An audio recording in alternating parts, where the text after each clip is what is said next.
Hey guys, my name is Matsumo, and today I'm excited to say that with the upcoming Dustline DLC coming to Rainbow Six Siege in the next couple of days, it's also going to be coming with a very large patch update that has a lot of amazing changes. And so the first thing that I know many people are going to be thrilled by is that you can finally customize your weapon in the middle of a round. You want to switch out your red dot sight for an ACOG scope for some better long-range killing potential, you can now do that. You want to use, for whatever reason, the laser sight in the middle of a game on your MP5, that is now going to be a possibility. Honestly, this should have been standard in Rainbow Six Siege at the release of the game. This is standard in every other first-person shooter. I don't know why it was standard here, but we're finally getting this option, and it is glorious. Speaking of customization, they're also making some adjustments to the lesser-used attachments like the red dot and the reflex sights. Right now, I would not recommend using either of these attachments because compared to the ACOG and the holographic, they're just inferior. If you try to snipe someone or take someone out at long range, it becomes much more challenging with the red dot sight simply because the sight itself is so large. It takes up so much of your screen that trying to line up that headshot becomes a challenge because you're not exactly sure where it is behind your red dot. And so I'm happy to say that they have shrunk the size of the reticle and made it solid so that now you can actually get that precision that you would expect from a scope. In my opinion, this is an amazing change. It will now make these two customization options viable, and so if you were kind of tired of the ACOG or you were just wanting to look for something a little bit different, I highly recommend that when this patch goes live that you try out these different scopes because I really do believe that they're now going to be competitive. Another thing that I'm really happy about is that they finally made some changes to the lesser used operators such as Tachanka, Montanya, and IQ. Tachanka is getting a buff, and the first time I heard about this, I got overjoyed because I was thinking that this was going to be the glorious day where he's now going to be a viable pick in Rainbow Six Siege. That's not really going to be the case. He did get an upgrade. He is going to be better, but I don't think that it's enough that's going to make him amazing or a must pick when you do play on defense. Essentially what they've done is that it's now going to be a lot easier to place down his turret, which is awesome. That is a quality of life change that I know many people are going to be thrilled by. And they're also making it faster to go through the animation to get in and out of the turret. And so you're not as vulnerable as often. So let's say for whatever reason, the enemy rounds the corner, you put a couple of shots in them, but you didn't kill them. If you don't want to be vulnerable there and you don't want them to kind of get an easy kill on you by peeking around the corner really fast, you can jump out of your turret apparently significantly faster and resituate yourself. And so that is a nice change. I think what I was kind of hoping for is that the fact that they're adding in Blackbeard, which literally has a shield that blocks his face, why don't they give something like that to Tachanka when he is on his turret? Like, this guy is meant to lock down long hallways. He is meant to lock down long corridors, and the downside of it is that he is stationary. And so I don't know. I don't think that this is enough. They have said that they will continue to tweak him in the future. This is kind of like their first step, but I will admit that I was slightly disappointed by the amount of changes that they made to him. One upgrade that I love, though, is what they've done to Montanya. So before this patch, Montanya's shield was easily the best shield in the game. Now, though, what they've done is that they have put shields on his shields. So here's a picture of it. Here, it's a monstrosity now. This thing is massive. And so basically, if you want to take out Montanya with this update, you're gonna have to flank him. Even hitting from the side is no longer gonna be viable because it pretty much wraps around his entire body.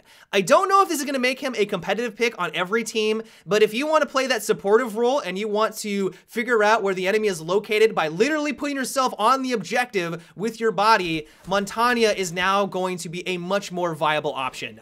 And then the final buff for the operators goes to IQ. Now her gadget, instead of just simply identifying the location of gadgets through walls, it will now tell you exactly what that gadget is. So if it's a battery, it will show you that it's a battery. If it's the new cameras from Valkyrie that's going to be added in the Dustline DLC, it's going to show that it is a camera. I have a feeling that we're going to see a lot more of this girl, not only because of this upgrade, but also because of the addition of Valkyrie in this upcoming DLC. If you're not aware, Valkyrie has 4 cameras that she can place on the map when you are on defense. 4 of them. That can give you an insane amount of intelligence, and apparently they're also very hidden. And so if you want to take care of those, which you're going to want to when you're on offense, IQ is now going to be the best way of handling that. And so while I don't know if she's going to be a must pick on most maps, if you do know that the enemy team is constantly running Valkyrie, and apparently they are because she is that good, IQ is going to be a very, very good way of dispatching and kind of neutralizing that gadgets.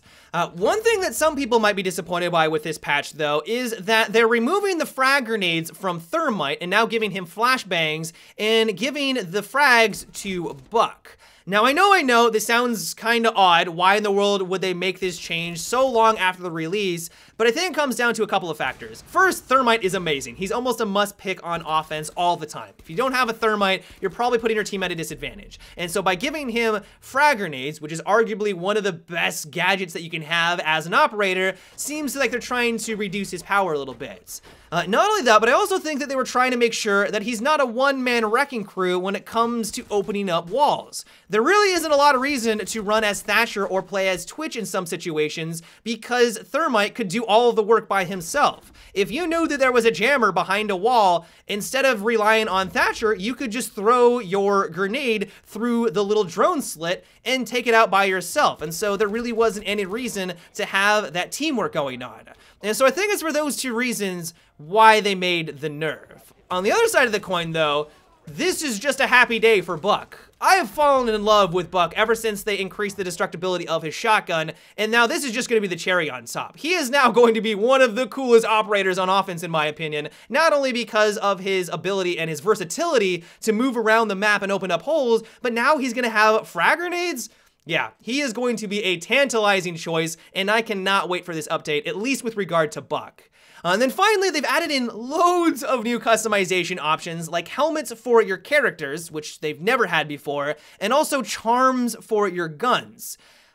I don't know how I feel about this. On the one hand, I'm okay with it because if they add in more customization and they monetize it, that will hopefully allow for the further development of the game, and I want this game to last. And so if this is one way that they're able to monetize it and allow them to continue to pump out free DLC, then I'm kind of okay with it. But on the other hand, I don't know if I want clowns running around everywhere. Like, that sort of detracts from the experience. Some of them are awesome. Like, some of them look incredible, but then others look goofy. And so if you were looking for some more customization options, you wanted to tweak the look of your character and the helmet, that is apparently going to be an option in the upcoming DLC. But yeah, guys, that is about it for today's little update. I hope you enjoyed. Give me your thoughts on this patch. Are you liking the changes that they're making to the operators? Do you love that you're now going to be able to customize your weapon in-game? Let me know down below. But yeah, guys, until tomorrow, have a good one and take it easy.